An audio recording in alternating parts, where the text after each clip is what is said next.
This is the Trump Breaking News Network. Here's what's happening. Donald Trump is handling the transition exactly like he campaigned. Washington, Donald Trump is first and foremost a showman, and he loves nothing more than a good cliffhanger. "I'll keep you in suspense," he said when asked if he'd accept the election results if he lost, one of the many times during the campaign when he tried to keep the focus from drifting away from his favorite topic, him. Of course, Trump didn't lose. Well, not the Electoral College, at least, and he is now playing the same coy game with the media when it comes to staffing his new administration. Very organized process taking place as I decide on cabinet and many other positions. I am the only one who knows who the finalists are. He tweeted amid the chaos. The approach to governance from the president-elect has been both puerile and entertaining, like a magician doing cheap sleight-of-hand tricks for a room full of kids, over and over and over again. But on a fundamental level, there has been nothing all that surprising about the first 2 weeks of the Trump era. Those who held out hope that a different Trump would emerge after the election should be disappointed. Trump's supporters during the campaign had a remarkable ability to see in him what they hoped he would be, rather than what he promised he would be. As Trump backer Peter Thiel put it, the media always is taking Trump literally. It never takes him seriously, but it always takes him literally. I think a lot of the voters who vote for Trump take Trump seriously, but not literally. For those who worried that Trump would use the White House to personally enrich himself, he has declared himself above ethics laws, which, to some extent, is true, and posited that he could, in theory, run his business and the country simultaneously. There are already multiple anecdotes to suggest he is prepared to do just that. Foreign diplomats have said they feel pressured to stay at the Trump International in D.C. His daughter Ivanka, who is supposed to run the Trump empire while he is in the White House, has sat in on meetings with leaders from Japan and Argentina, and hawked the jewelry she wore during a 60 Minutes interview. During a call just days after the election, Trump pressed British officials to help with a wind farm operation he detests because it ruins the views from his golf course. During a call with Argentina, according to regional reports, Trump pushed to get his stalled Buenos Aires hotel approved. The Argentinian government subsequently, and unsurprisingly, denied the report. For those worried he was serious about his anti-immigrant demagoguery, Trump has tapped Senator Jefferson Beauregard Sessions III of Alabama, an ardent immigration critic who once dismissed virtually all Dominican Republicans as useless for American society, to be his attorney general, and Steve Bannon, who rose to prominence on the back of the white nationalist movement, as his chief strategist. For those hoping Trump's flirtations with white supremacy were merely a campaign ploy, his response has been underwhelming.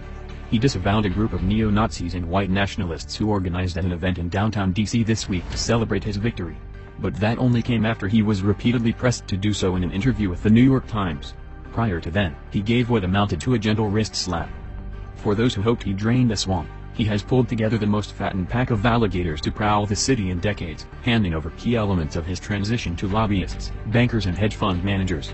The lobbyists were eventually kicked out, but were told they could return if they deregistered. Trump has since laid out a thorough lobbyist ban for people working at his White House.